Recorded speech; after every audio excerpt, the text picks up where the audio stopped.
Ini kalau mau apa nih? Maaf Kak, masih di mute. Kak masih di. Oke, maaf.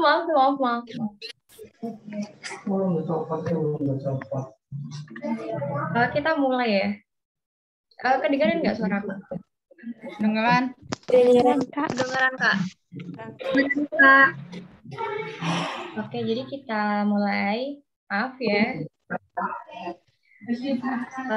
Sejarah itu pengertian umumnya merupakan ilmu yang mempelajari peristiwa kehidupan masa lalu untuk menjelaskan kehidupan masa kini dan masa depan. Nah, mungkin kalian bisa apa ya? Ini tuh secara umumnya aja sih sebenarnya. Nah, sejarah itu bisa diketahui melalui peninggalan pada masa peristiwa tersebut terjadi. Peninggalan tersebut tuh namanya peninggalan sejarah. Peninggalan sejarah itu sumber sejarah. Peninggalan sejarah itu sebagai bukti nyata bahwa peristiwa sejarah yang terjadi pada masa lalu itu benar-benar ada. Nah, ini kita tipis-tipis aja ya pengertiannya. Kita akan bahas ke pembahasan-pembahasan soalnya secara detailnya. Kita mulai ke pembahasan, udah siap kan? Siap Kak. Ya, Kak. Oke. Siap Kak. Oke. Pembahasan soal metode dan ilmu sejarah. Oke, kita mulai ke soal pertama. Sejarah adalah ilmu yang bertugas menyelidiki perubahan-perubahan, kejadian-kejadian, dan peristiwa yang merupakan realitas dari masa lalu. Pernyataan tersebut merupakan pengertian sejarah menurut yang A. Archibald, D. Kuntowijoyo, yang C. Sartono Kartodirjo, D. R. Moh Ali, dan E. Ibnu Khaldun. Nah, mungkin kalian ada yang mau nebak atau mau jawab nih, ada yang udah tahu? Atau mau ngarang aja nggak apa, jawab aja siapa yang bisa. Siapa tahu benar. D. D. Oke, terus ada lagi. Muhammad Ali Kak. Muhammad Ali. Ya, terus ada lagi nggak? D. R. Moh Ali. Oke. Kita kunci ya jawabannya. Oke, kita langsung ke pembahasan aja nih. Nah, sejarah adalah ilmu yang bertugas menyelidiki perubahan-perubahan, kejadian-kejadian, dan peristiwa yang merupakan realitas dari masa lalu. Itu merupakan pengertian sejarah menurut R. Moh Ali. Tadi yang jawab R. Moh Ali benar ya? Ya udah pintar-pintar gitu. Nah, aku nggak bisa tulis semuanya ya, kayak dari Archipulinggo itu apa, Kuntowijoyo itu apa, soalnya nggak cukup. Aku jelasin aja.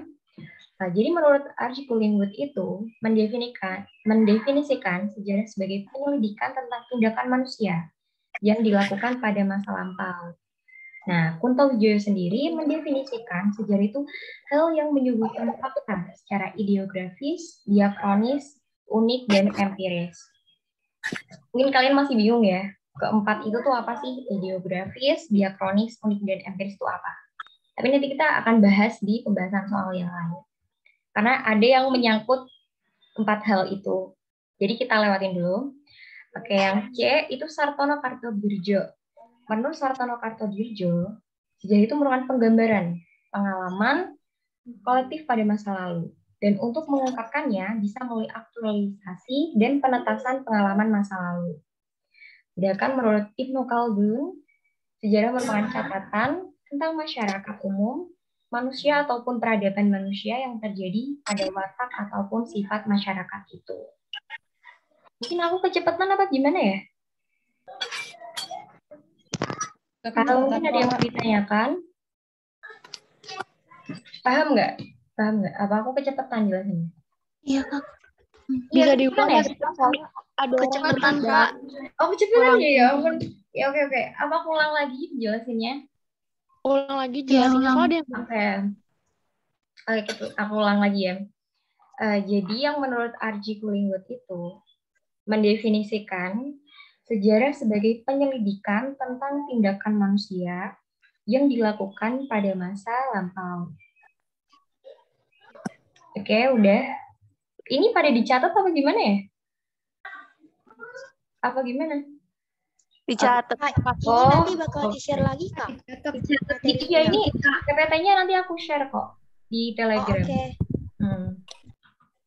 Oke, yang Kunto Wijoyo mendefinisikan sejarah itu hal yang menyuguhkan fakta secara ideografis, diakronis, unik, dan empiris.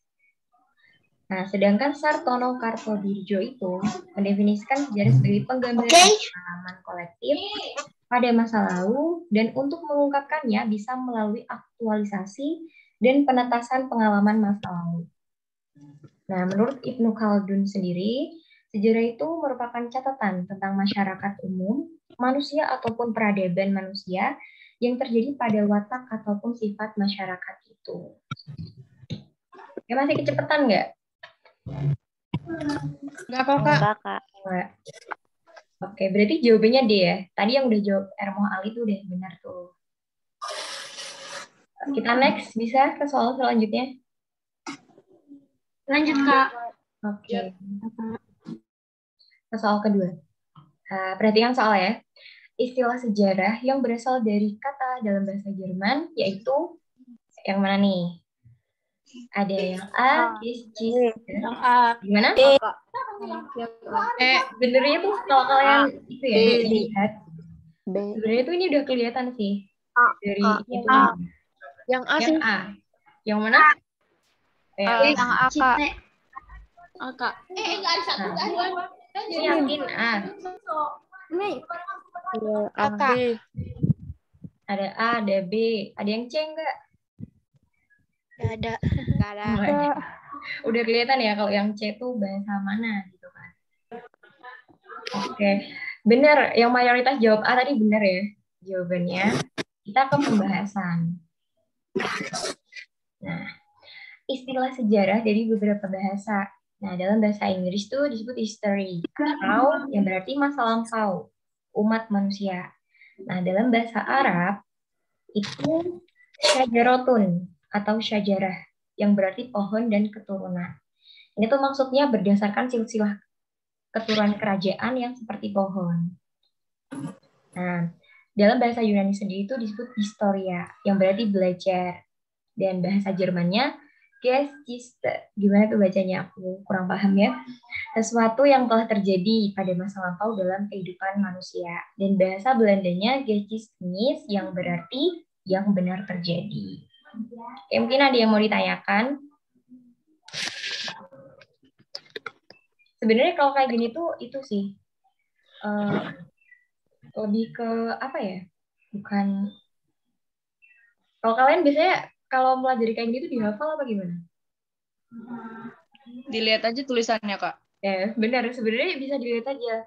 Contoh kayak C ini nih. C itu kan syajarotun ya.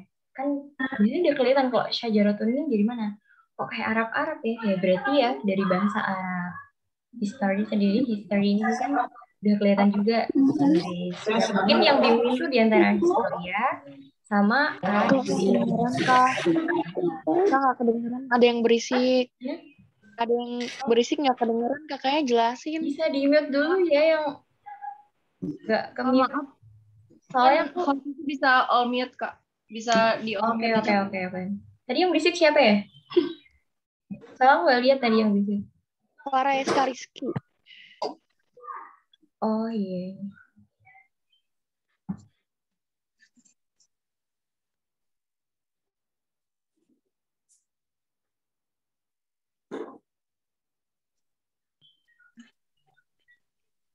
Udah kan? Udah diem ya dia? Udah kok. Udah. Bisa dilanjut ke soal selanjutnya? Lanjut, Bisa. Kak. Lanjut, Kak. Lanjut, Kak. Jawabannya berarti A ya tadi.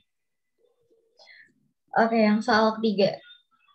Kejadian yang abadi dan tidak dapat diubah, serta selalu dikenang dan dibuatkan catatan untuk dapat dipelajari merupakan pengertian dari aspek sejarah, yaitu Masa lampau. B. Masa lampau. B. Kak. Bener ya? Bener loh, jawabannya B, masa lampau.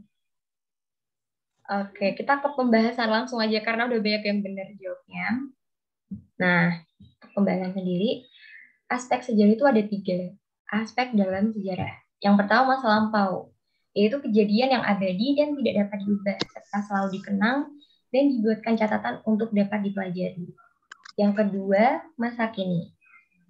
Jadi sejarah itu untuk dipahami setiap peristiwanya dan bertujuan agar suatu peristiwa yang tidak diinginkan tidak terulang untuk kemajuan dalam kehidupan bermasyarakat, berbangsa, dan bernegara. Jadi peristiwa yang dulu mungkin kayak pembantaian, mungkin sesuatu yang tidak diinginkan terjadi itu bisa jadi pembelajaran untuk kehidupan sekarang. Jadi biar sekarang tuh lebih apa ya? Lebih jangan sampai lah kayak gitu tuh terulang lagi gitu kan. Karena kan nggak boleh juga. Kalau sekarang kan udah ada HAM, dan lain-lain.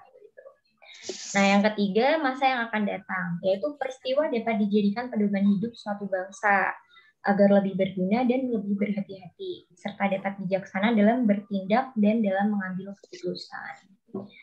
Jadi sejarah itu sebagai pedoman. Kayak kalau kita nih, semua kalian ini kan mau TBK nih, punya pedoman buku. Nah, buku itu kan jadi pedoman kalian buat aku berpedoman ini biar aku lolos UTBK nanti. Nah, jadi konsepnya tuh kayak gitu ya. Peristiwa yang dijadikan sebagai pedoman hidup suatu bangsa agar lebih berguna dan lebih sama deh. Gimana? Oke, mungkin sampai sini ada yang mau ditanyain dulu? Ada yang kurang paham atau gimana? Lanjut aja, Kak. Lanjut aja ya? Ya, Kak, lanjut. Oke. Lanjut, Kak. Berarti jawabannya yang B ya? Oke. Yang soal keempat. Sesuatu yang terjadi pada masyarakat manusia di masa lampau merupakan pengertian sejarah sebagai peristiwa. Peristiwa.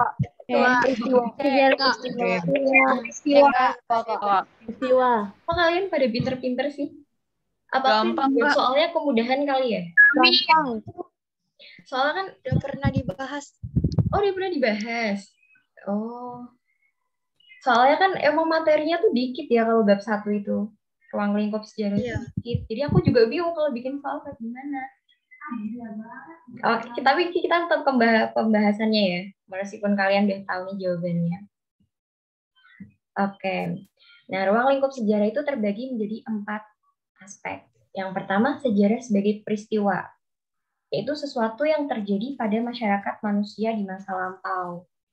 Nah, sejarah sebagai peristiwa itu syaratnya tuh empiris, penting, unik, dan objektif. Nah, yang kedua, sejarah sebagai kisah adalah suatu karya yang dipengaruhi oleh subjektivitas sejarawan. Nah, dimaksud subjektivitas itu gimana sih? Nah, subjektivitas itu maksudnya perbedaan sudut pandang di antara para sejarawan. Dan para sejarawan itu tuh tapi tetap harus objektif ya dalam menggambarkan peristiwa sejarah. Nah, contohnya gini nih. Sejarawan Jepang itu menganggap proklamasi kemerdekaan Indonesia itu sebagai titik awal jatuhnya pemerintahan Jepang di Indonesia. Nah, sedangkan sejarawan Indonesia menganggap peristiwa proklamasi kemerdekaan Indonesia itu sebagai peristiwa berdirinya negara baru yang berlandaskan ideologi pribumi dan yang dicita-citakan masyarakat Indonesia. Nah, Meskipun berbeda sudut pandangnya, namun sejarawan itu harus menggambarkan peristiwa sejarah secara objektif yang dilakukan berdasarkan penelitian-penelitian sejarah. Nah, nanti penelitian-penelitian sejarah itu juga ada langkah-langkahnya. Nanti kita akan jelaskan di pembahasan soal yang berikutnya. Oke, yang ketiga, sejarah sebagai seni, yaitu peristiwa-peristiwa sejarah dapat ditulis dan diceritakan kembali sesuai dengan fakta aslinya. Namun dengan memasukkan unsur-unsur estetika dan daya hayal atau imajinasi. Nah, sejarah sebagai seni itu merupakan pengetahuan tentang rasa. Nah, unsur-unsurnya itu nggak cuma imajinasi ya, tapi ada emosi, intuisi, gaya bahasa. Nah, contohnya sendiri itu kayak pembuatan film, terus juga komik atau musik. Kan ada ya, kalian pernah nggak nonton sejarah kayak apa sih itu di 30 SPKI ya, itu kan ada kan dibuatin film juga. Nah, contohnya kayak gitu. Itu sejarah sebagai seni. Nah, yang keempat, sejarah sebagai ilmu, yaitu peristiwa masa lalu yang telah direkonstruksi oleh sejarawan sesuai kaidah keilmuan. Nah, sejarah sebagai ilmu sendiri itu memiliki ciri-ciri nih, yaitu empiris, mempunyai objek, mempunyai teori, terus mempunyai metode dan generalisasi. Nah, kegunaan sendiri itu ada dua. Kegunaan intrinsik, yaitu untuk diri sendiri, dan ekstrinsik, memberikan dampak untuk orang lain. Nah, fungsinya sendiri itu adalah fungsi rekreatif, inspiratif, dan instruktif. Mungkin sampai sini ada yang mau ditanyakan? Ada yang kurang paham atau gimana? Gak ada, Kak. Ya, yang mana? Yang mana? Tadi siapa Gak yang... ada, Kak. Oh, nggak ada. Izin nggak ada. bertanya. Oh, gimana ya? Maaf. Boleh dicontohin nggak yang sejarah sebagai ilmu? Sejarah sebagai ilmu? Iya. Contohnya itu apa ya? Kayak kita kan belajar nih sejarah. Itu kan kita juga sebagai ilmu kan sejarah itu.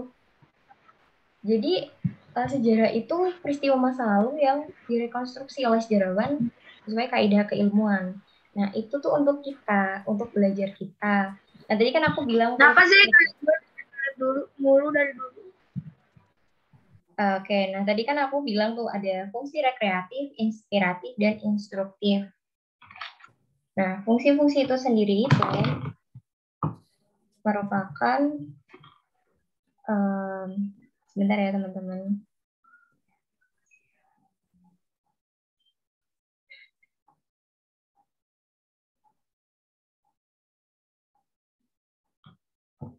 Mungkin itu jadi PR aku sendiri ya, buat sejarah sebagai ilmu tuh apa. Soalnya aku juga belum bisa mendefinisikan, cuman kalau aku gampangnya gini, kan sejarah sebagai ilmu nih, kayak kita aja, kita kan menuntut ilmu. Jadi sejarah itu sebagai ilmu, kayak kita belajar tentang sejarah, gitu loh. Paham nggak? Atau mungkin itu nanti jadi PR buat aku ya, buat nyari apa sih contohnya. Maaf ya, aku belum bisa jawab dengan benar. Buat tadi siapa yang tanya? Iya, Kak, nggak apa-apa. Makasih. Ya, sama-sama. Kita next ya.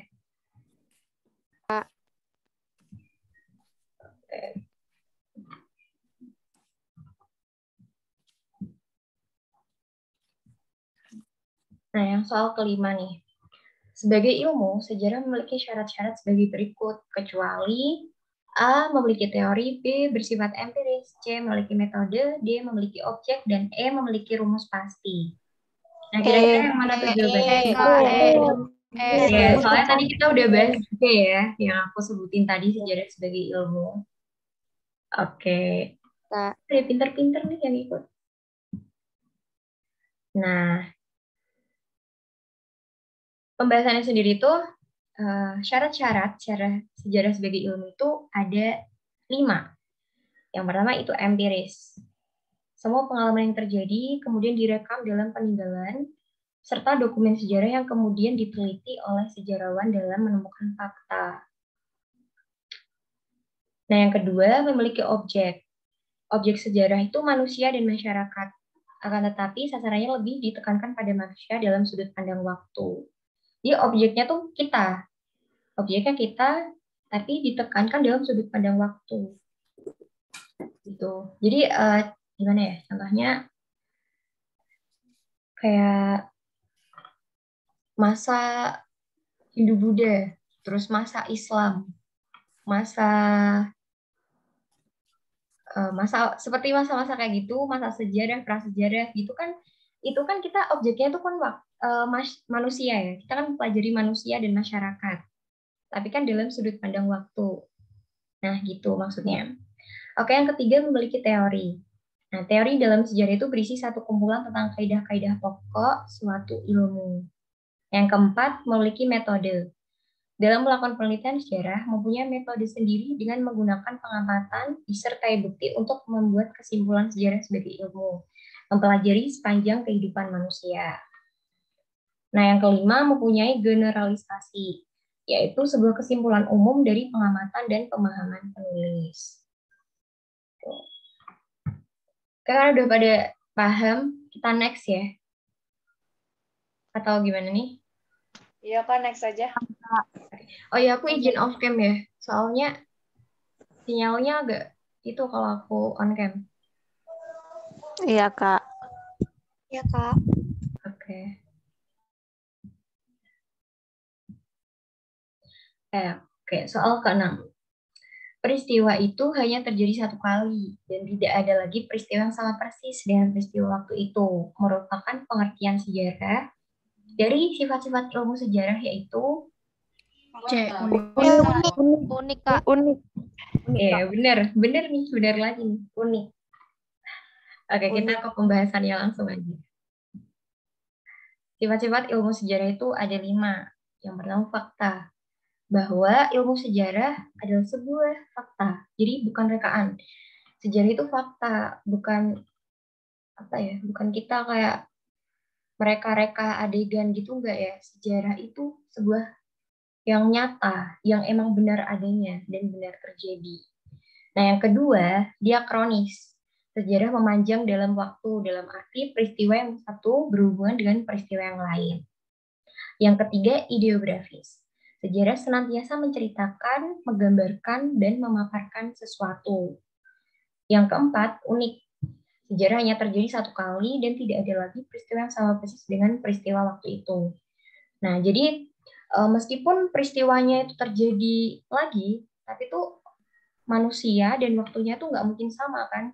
Nggak mungkin kan terus contohnya Hitler itu ada lagi kan nggak mungkin ya. Jadi maksudnya tuh gitu. Meskipun peristiwanya akan terjadi lagi, contoh dulu kan katanya mau ada perang dunia 3 gitu ya. Nah, tapi kan waktu dan manusianya itu berbeda. Meskipun mungkin peristiwanya itu hampir sama. Nah, yang kelima empiris. Sejarah bersandar pada pengalaman manusia. Pengalaman ini merupakan hal yang benar-benar terjadi, baik itu yang sifatnya indrawi ataupun batiniah. Gitu. Oke, next gimana? Tahu gimana nih? Next aja Kak. Next ya. Oh, gini, kalau kalian mungkin mau nyatet atau mau gimana, mungkin yang aku nggak ada di sini aja yang jadi catat ya. Soalnya nanti aku bakal bagiin kok di Telegram PPT-nya. Maksudnya Udah kalau dipoto, Kak. gimana? Boleh dong, boleh banget kalau mau difoto nggak apa-apa. Foto atau nggak di SS? Iya, nggak apa-apa. Oke, udah. Aku next ya, kalau udah. Oke. Jawabannya berarti C ya, unik. Yang ke-7. Soal ke-7. Keterangan tertulis berupa catatan yang berasal dari suatu peristiwa sejarah disebut. Ini udah kelihatan banget. Ya, benar. Nah, benar. Jawabannya itu B, sumber tulisan. Sebenarnya kalau kalian lihat dari soalnya, itu udah kelihatan ya. Lisan tuh nggak mungkin. Karena berupa omongan lisan itu kan.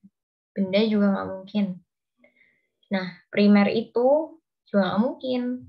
sekunder juga nggak mungkin. Nah, pembahasannya. Sumber-sumber sejarah itu ada 3 jenisnya. Yang pertama sumber lisan, yaitu keterangan langsung dari orang-orang yang mengalami peristiwa sejarah tersebut. Selain diperoleh dari orang-orang yang mengalami langsung peristiwa tersebut, sumber lisan juga bisa diperoleh dari kerabat atau orang lain yang mengetahui peristiwa tersebut secara rinci. Nah, yang kedua, sumber tulisan. Merupakan keterangan tertulis berupa catatan yang berasal dari suatu peristiwa sejarah. Contohnya ini ada prasasti, dokumen, piagam, naskah, surat kabar, dan laporan. Yang ketiga, sumber benda, yaitu benda-benda yang berasal dari suatu zaman atau peristiwa tertentu. Misalnya itu bangunan, senjata, perkakas dari batu, patung, perhiasan, dan candi. Oke, siap kalau kita next lagi. Gimana? Mau tanya. Oh iya, Kak, gimana? mau tanya. Kalau yang sumber primer sama sumber sekunder itu gimana contohnya? Sumber primer sama sumber sekunder itu, jadi maksudnya di sini itu gini ya. Ini kan ada sumber lisan nih. Nah, sumber lisan itu ada sumber primer dan sumber sekunder.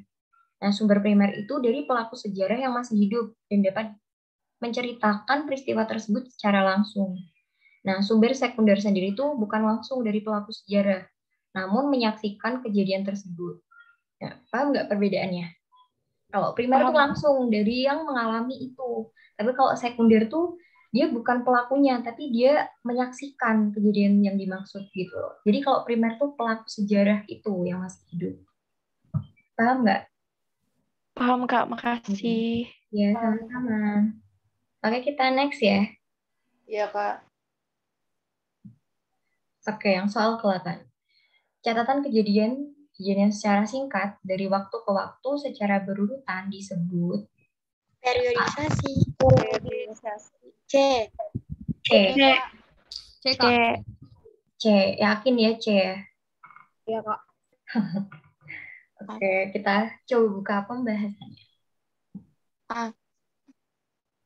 Nah, variabel dalam ilmu sejarah itu ada 3. Nah, itu ada periodisasi, merupakan pembabakan waktu dalam sejarah berdasarkan dimensi ruang, spasial, waktu temporal, dan tema tertentu atau tematis. Nah, yang kronologi adalah urutan peristiwa yang dimulai dari peristiwa yang paling awal terjadi sampai yang terakhir terjadi. Nah, kronik itu merupakan catatan kejadian-kejadian secara singkat dari waktu ke waktu secara berurutan. Nah, kronik itu tuh biasanya dari catatan pendeta atau pendeta gitu. Nah, kalau periodisasi sendiri itu dibagi menjadi 2.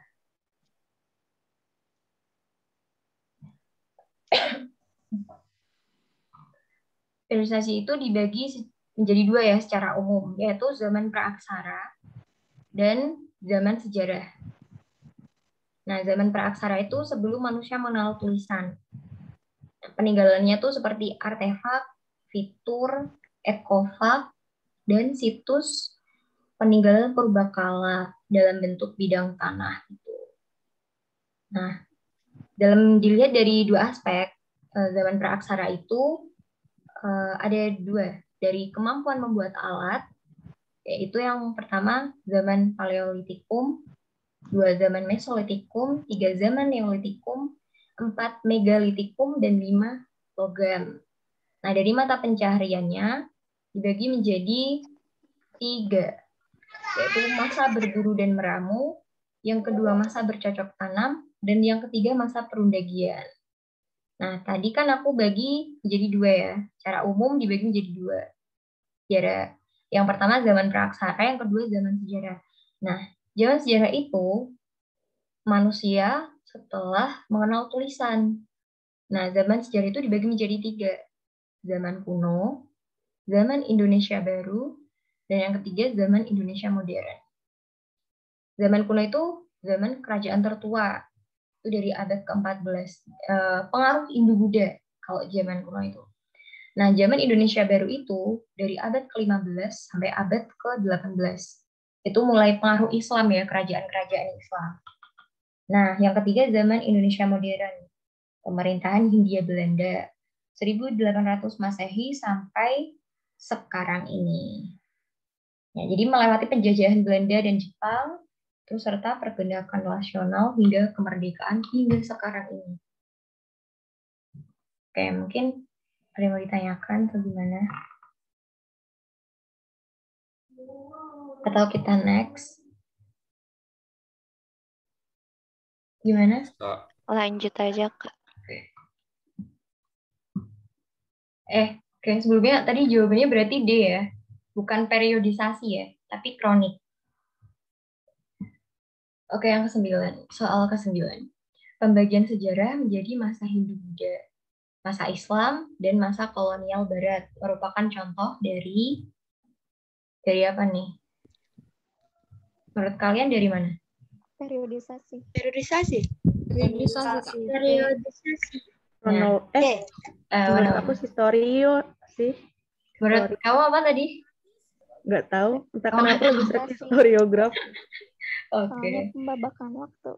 Oke, kita kunci ya tadi yang jawab periodisasi. Oke, pembahasannya. Nah, bener guys, bener kok. Pembagian sejarah menurut tema-tema di samping itu disebut periodisasi. Jadi maksudnya tema-tema itu masa hidup Buddha, masa Islam, masa kolonial Barat. Itu tuh pembabakan berdasarkan waktu, ruang, dan tadi tema-tema itu disebut periodisasi. Nah ini tuh termasuk ya pembagian sejarah menjadi masa Hindu-Buddha, masa Islam, dan masa kolonial Barat itu merupakan contoh dari periodisasi. Ini yang dimaksud temporal tadi ya Kak ya? Iya, itu gimana? Next atau gimana? Next ya, gampang kok. Next, Kak. Next, Kak. Oke. Soal ke-10. Di bawah ini yang bukan termasuk dalam penelitian sejarah. Nah, ini yang mana nih? Kalian pelajari Yang E. Oke. Kita kunci ya jawabannya. Kita masuk ke pembahasan. A. Ada yang A. Nah, jadi jawabannya tuh E ya. Karena proses penelitian sejarah itu ada 4. Yaitu yang pertama heuristik. Proses mengumpulkan bahan penelitian. Nah, bahan penelitian sendiri itu ada 2 jenis. Yaitu yang pertama bahan primer dan bahan sekunder. Bahan primer itu bahan yang langsung diproses peneliti.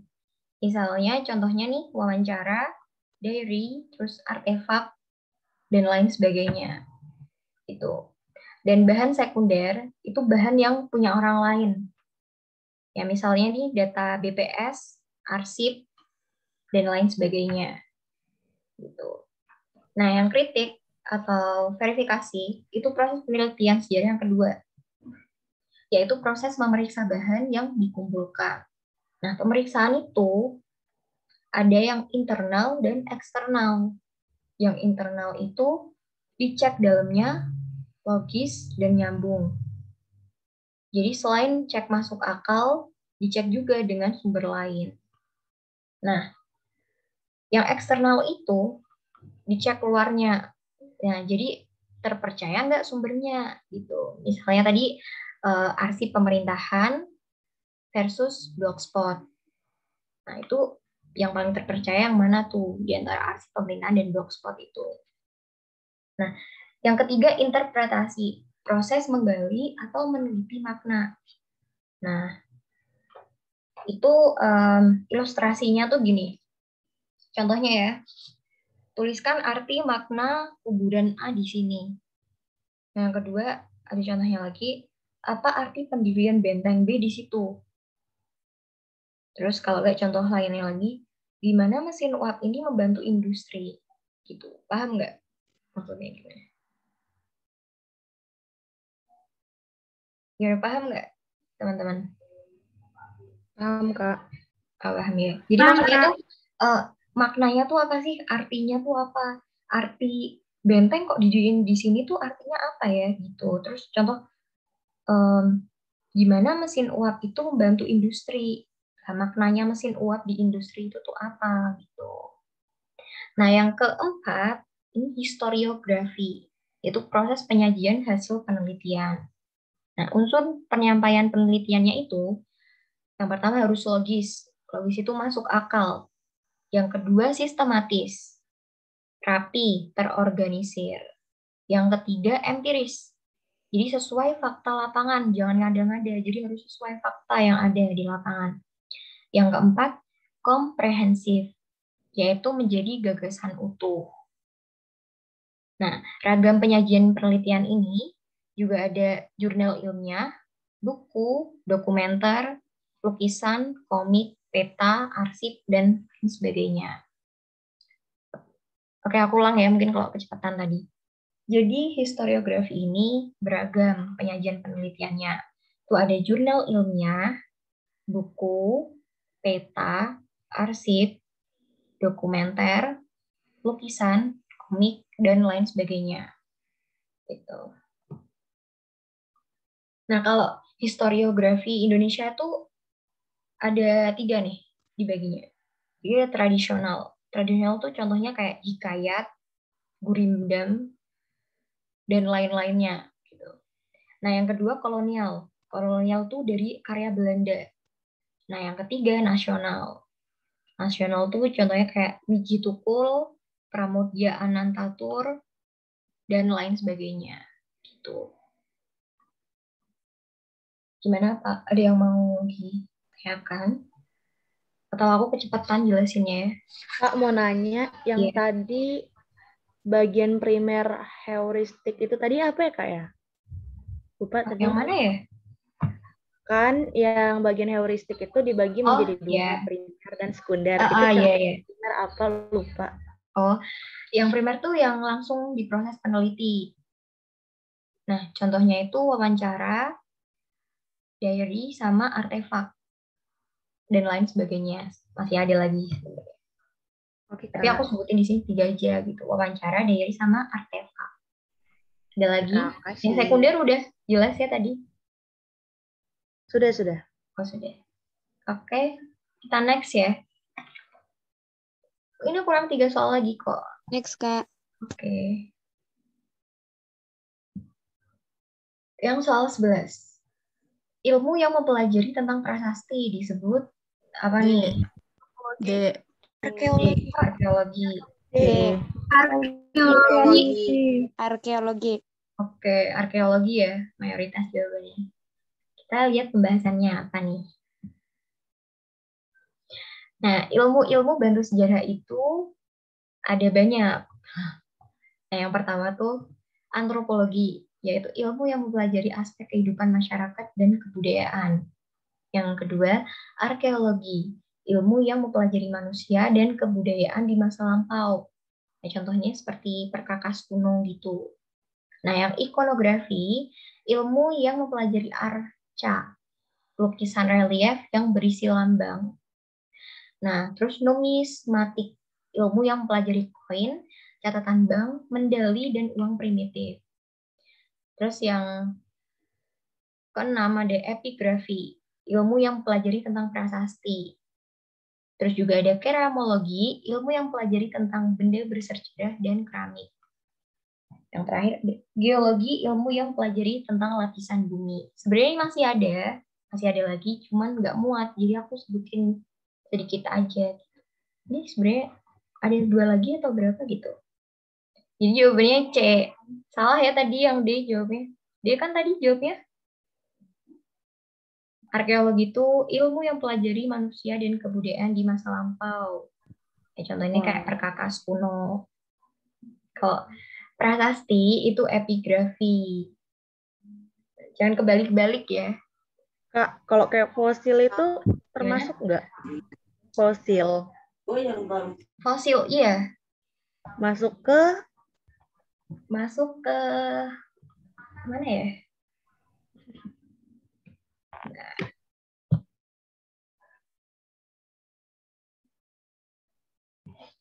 kira-kira masuk ke mana gitu? Fosil. Fosil itu masuk ke sebentar. paleontologi. Ya, ternyata ini yang nggak aku catat sih. Jadi fosil itu masuk ke yang ilmu paleontologi, ilmu yang mempelajari tentang fosil. Gitu. Jadi bukan termasuk ini ya. Ini termasuk yang nggak aku tulis. Suara aku macet-macet nggak? Iya, Kak. Enggak ya? Macet, Kak. Oh, macet. Enggak, Sekarang Kak. udah jelas belum? Udah jelas, Kak. Udah jelas ya. Oke, jadi jawabannya C ya. Jangan sampai kebalik-balik lagi. Oke, yang soal 12. Peristiwa sejarah dapat mengilhami jiwa kepahlawanan seorang. Pernyataan di atas yang paling tepat adalah manfaat sejarah dari segi apa nih? Mengilhami. Kata kuncinya di mengilhami. D. Inspiratif. Oke. Apa tadi? Inspiratif, Kak. Benar. Jawabnya ya benar, inspiratif. Oke, kita bahas ya. Jadi kegunaan sejarah itu ada jangka pendek dan jangka panjang. Jangka pendeknya itu sebagai fungsi rekreatif atau menjadi hiburan yang segar, rasa kesenangan dan rasa estetis tanpa batasan ruang dan waktu. Nah, yang kedua ada edukatif, mempelajari pengalaman yang mengandung kearifan dan kehebatan perilaku sejarah. Edukatif ya, belajar, mempelajari. Nah, itu inspiratif, memberi ilham dan inspirasi akan nilai-nilai positif lewat peristiwa yang diceritakan. Jadi di sini tuh kata kuncinya mengilhami ini ya. Mengilhami ini. Jadi kalau ilham, mengilhami apa nih? Inspiratif, mempelajari, edukatif, hiburan, rekreatif, instruktif, menyampaikan pengetahuan untuk mengembangkan serta menambah wawasan. Jadi pedagogi ini tuh jebakan ya, karena cuma ada 4. Nah yang terakhir ada jangka panjang. Ini jangka pendeknya, ada jangka panjang juga, yaitu menjadikan seseorang lebih bijaksana dalam mengambil keputusan untuk masa depan, sebab sudah memiliki tumpuan dari apa yang terjadi sebelumnya. Itu kegunaan sejarah jangka panjangnya itu sebagai ini. Kegunaan jangka pendeknya, rekreatif, edukatif, inspiratif, dan instruktif. Gimana? Ada yang mau ditanyakan?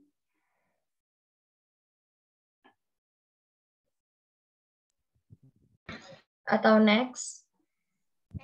Kita next ya, karena Next, ada Next, ya. Kak. Jadi jawabannya D ya, tadi benar. Oke, soal ke-13, soal terakhir. Pernyataan di bawah ini yang paling tepat sebagai contoh kegunaan edukatif adalah yang mana nih di antara ini? Dibaca dulu. C. Yang C, oke. Terus ada lagi? Yang D. Yang B. Yang B. B, oke. Terus ada lagi? Yang Ada yang D. C, ada yang B, ada yang EKE. E, oke. Dan ya, jawabannya kalau ini beragam ya. Karena kalau kayak gini tuh membutuhkan pemahaman. Oke, kita ke pembahasannya. Oke. Pernyataan di samping itu menunjukkan kegunaan sejarah dalam aspek edukatif. Yaitu kisah sejarah membuat seseorang bijaksana menghadapi masa depan. Nah, maksudnya tuh sejarah dapat menjadi panduan atau pengalaman untuk mendapatkan masa depan yang lebih baik. Kesalahan-kesalahan yang terjadi pada masa lalu dapat dihindari atau diperbaiki pada masa depan. Gitu. Paham nggak maksudnya, penjelasannya? Paham, Kak, paham. Paham kan? Kak. Paham, Kak. Udah nih, udah selesai. Ada yang mau ditanyain mungkin? Aku tadi masih punya itu ya. Pertanyaan yang nggak bisa aku jawab tadi, siapa tadi yang belum bisa aku jawab? Ada yang nanya awal tadi sih. Aku lupa cuman pertanyaan apa. Jadi udah ya, udah paham apa ada yang mau ditanyain dari soal 1 sampai soal 13? Atau mungkin penjelasan yang tadi aku nggak sempat catat di PPT-nya, mungkin kalian kelewat atau gimana pas nyatet. Ada yang mau ditanyakan?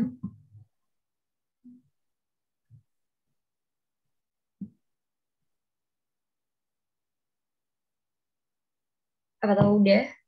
Udah jelas, paham? Kak mau nanya, Oh iya, gimana? hikayat itu tuh udah pasti fakta atau masih mitos gitu sih Kak? Apa? Hikayat, Hikayat. ya itu tuh udah pasti fakta isinya atau masih mitos-mitos zaman kerajaan? Oke. Terus ada yang mau tanya lagi?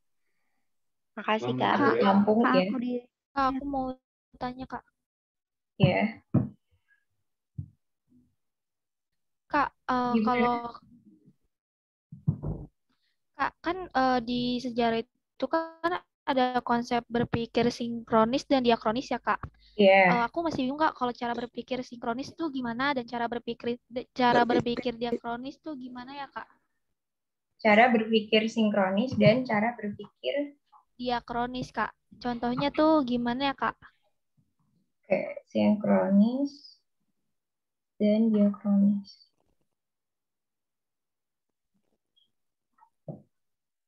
Oke, mungkin ada lagi. Kak di chat. Oh, di chat. Oke, aku stop share dulu ya.